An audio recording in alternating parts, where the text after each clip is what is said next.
Gulf രാജ്യങ്ങളിലെ വാർത്തകളും വിശേഷങ്ങളും ഉൾപ്പെടുത്തിയുള്ള ഗൾഫ് ലൈഫ് ആരംഭിക്കുകയാണ്. പ്രധാന വാർത്ത നാളെ മുതൽ റമദാൻ വ്രതാരംഭം എന്നത് തന്നെയാണ്. റമദാൻ കാലത്തെ ആ നോമ്പുകാലത്തെ ആ പുണ്യമാസത്തെ വരവേൽക്കാനുള്ള തയ്യാറെടുപ്പുകളും ഒരുക്കങ്ങളും തകൃതിയായി മുന്നോട്ട് പോവുകയാണ് പ്രവാസ ലോകത്ത്. ആ വിശേഷങ്ങൾ തന്നെയാണ്. ആദ്യം ഒമാൻ ഒഴികെയുള്ള ഗൾഫ് രാജ്യങ്ങളിൽ നാളെ റമദാന് തുടക്കമാവുകയാണ്. അതുമായി ബന്ധപ്പെട്ട വാർത്ത തന്നെയാണ്. ഗൾഫിലുടനീളമുള്ള പള്ളികളിൽ വിശ്വാസികൾ ഇന്ന് രാത്രി മുതൽ തന്നെ പ്രാർത്ഥനയ്ക്കായി എത്തി തുടങ്ങിയിട്ടുണ്ട്. മക്കയിലും മദീനയിലും ജനത്തിരക്ക് കൂടിയ സാഹചര്യത്തിൽ സുരക്ഷാ ക്രമീകരണവും ഏർപ്പെടുത്തിയിട്ടുണ്ട്. സൗദിയിൽ നിന്ന് അഫ്താബ് റഹ്മാനാണ് ചേരുന്നത്.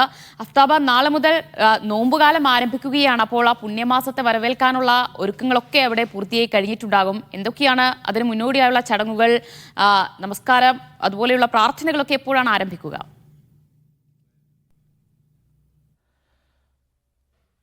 സൗദി അറേബ്യയിലെ സുദൈർ മേഖലയിലാണ് ഇന്ന് വൈകുന്നേരം 6:15 കൂടി മാസപ്പിറവി ദൃശ്യമായത്. ഇതിന് പിന്നാലെ തന്നെ ഇതിന്റെ റമദാൻ 1 നാളെ ആയിരിക്കുമെന്നുള്ള പ്രഖ്യാപനം എത്തുകയും ചെയ്തു.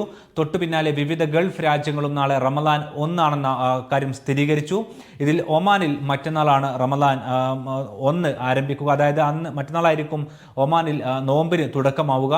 അതൊഴിച്ചു നിർത്തി ബാക്കി എല്ലാ ഗൾഫ് രാജ്യങ്ങളിലും നാളെയാണ് നോമ്പ് കാലത്തിന് തുടക്കമാകുന്നത്. ഇസ്ലാം മത വിശ്വാസികളെ സംബന്ധിച്ചിടത്തോളം വിശുദ്ധ ഖുർആൻ അവതീർണമായ ജനങ്ങൾക്ക് അവതരിച്ച മാസമാണ് റമദാൻ. അതുകൊണ്ട് തന്നെ അവർ കൂടുതൽ സമയം വരും ദിനങ്ങളിൽ ഖുർആൻ പാരായണത്തിലും ഒപ്പം തന്നെ പള്ളികളിലുമായിട്ട് ചിലവഴിക്കാനാണ് ശ്രമിക്കുക. അതുകൊണ്ട് തന്നെ വരും ദിനങ്ങൾ പള്ളികൾ കൂടുതൽ സജീവമാകുന്ന ഒരു ദിനം കൂടിയാണ്. ആ തരത്തിൽ പള്ളികൾ കൂടുതൽ ആളുകൾ വിശ്രമിക്കുന്ന ഒരു സമയം കൂടിയാണ്. അതുകൊണ്ട് തന്നെ രാജ്യത്തെ മുഴുവൻ ഗൾഫ് രാജ്യങ്ങളിലെയും എല്ലാ പള്ളികളിലും ആ തരത്തിലുള്ള ക്രമീകരണങ്ങൾ നേരത്തെ തന്നെ പൂർത്തിയാക്കിയിട്ടുണ്ട്.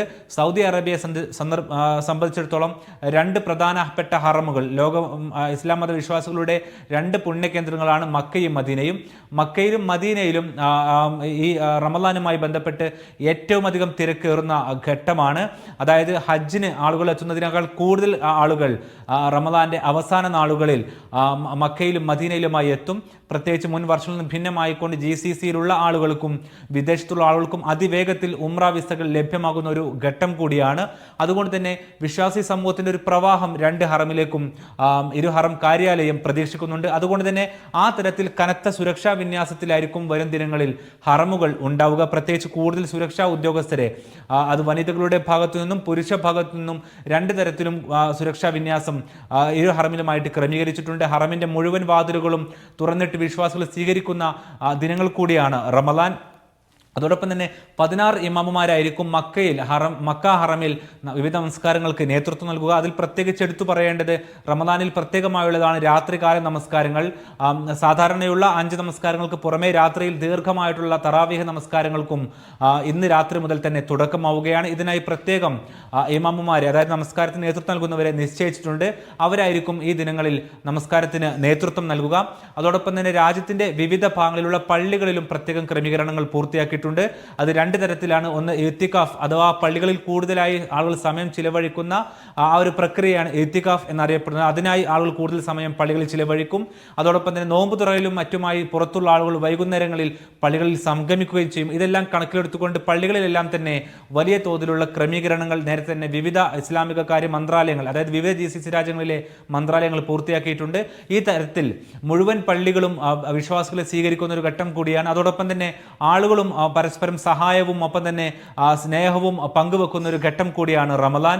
വിശുദ്ധ ഖുർആൻ അവതീർണമായ മാസമായതുകൊണ്ട് തന്നെ കൂടുതൽ ആളുകൾ കൂടുതൽ ജനസേവനത്തിന് ഇറങ്ങുന്ന ഒരു ഘട്ടം കൂടിയാണ്.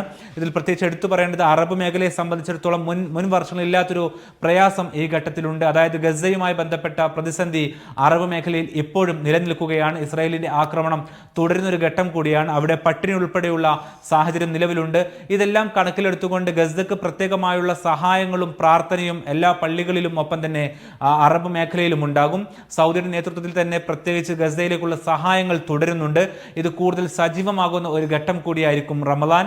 അവിടേക്കുള്ള പ്രധാനപ്പെട്ട പ്രയാസം ട്രക്കുകൾ പ്രവേശിക്കുന്നതുമായി ബന്ധപ്പെട്ടും സഹായങ്ങൾ എത്തുന്നതുമായി ബന്ധപ്പെട്ടുമുള്ള പ്രശ്നങ്ങളാണ്. അതിൽ അറബ് രാജ്യങ്ങൾ കൂടുതലായി സമ്മർദ്ദം ചെലുത്തുവാനുള്ള ഒരു സാഹചര്യം കൂടിയായി റമദാൻ മാറും എന്നുള്ളത് ഉറപ്പാണ്. അതോടൊപ്പം തന്നെ രാജ്യത്തെ മുഴുവൻ വാണിജ്യ സ്ഥാപനങ്ങളിലും പ്രത്യേകിച്ച് സൗദിയും ഒപ്പം തന്നെ മുഴുവൻ GCC രാജ്യങ്ങളിലും എല്ലാം തന്നെ റമദാനുമായി ബന്ധപ്പെട്ട മുന്നൊരുക്കങ്ങളും സജീവമാണ്. ഇന്ന് രാത്രികളിൽ കൂടുതലായി ആളുകൾ പരസ്പരം സഹായത്തിന്റെയും ഒപ്പം തന്നെ സേവനത്തിന്റെയും ഒരു മാസമായതുകൊണ്ട് തന്നെ കൂടുതൽ വസ്തുക്കളും ഒരാളും നോമ്പ് തുറക്കാതിൽ പ്രയാസപ്പെടാതെ ഇരിക്കുന്നെന്ന് ഉറപ്പാക്കാൻ വേണ്ടി ഇഫ്താർ സംഗമങ്ങൾ കൂടി സജീവമാകുന്ന ഘട്ടമാണ്. അതുകൊണ്ട് തന്നെ വിപണിയിൽ ആവശ്യമായ വസ്തുക്കളെല്ലാം തന്നെ എത്തുന്നു എന്നുള്ള ഉറപ്പ് കൂടി വാണിജ്യ മന്ത്രാലയത്തിന്റെ കീഴിൽ പരിശോധനകളിലൂടെ ഉറപ്പുവരുത്തുന്നുണ്ട്. ഈ തരത്തിൽ അറബ് മേഖല ഒന്നാകെ റമദാനെ ഇപ്പോൾ സ്വീകരിച്ചുകൊണ്ടിരിക്കുകയാണ്. യെസ്, റമദാനെ വരവേൽക്കുകയാണ് ഓരോ പ്രവാസികളും. ഇനിയുള്ള ദിവസങ്ങൾ അതിനായുള്ള, അതായത് നോമ്പുകാലം അതിൻ്റെ എല്ലാ പരിശുദ്ധിയോടുകൂടിയും അനുഷ്ഠിക്കാനുള്ള കാലം കൂടിയാണ്. അതിനായുള്ള പ്രത്യേക ക്രമീകരണങ്ങളൊക്കെ എല്ലാ ഗൾഫ് രാജ്യങ്ങളിലും നടത്തിക്കൊണ്ടിരിക്കുകയാണ് എന്നതാണ്. അഫ്താബ് റഹ്മാനാണ് കൂടുതൽ വിവരങ്ങൾ നൽകിയത്.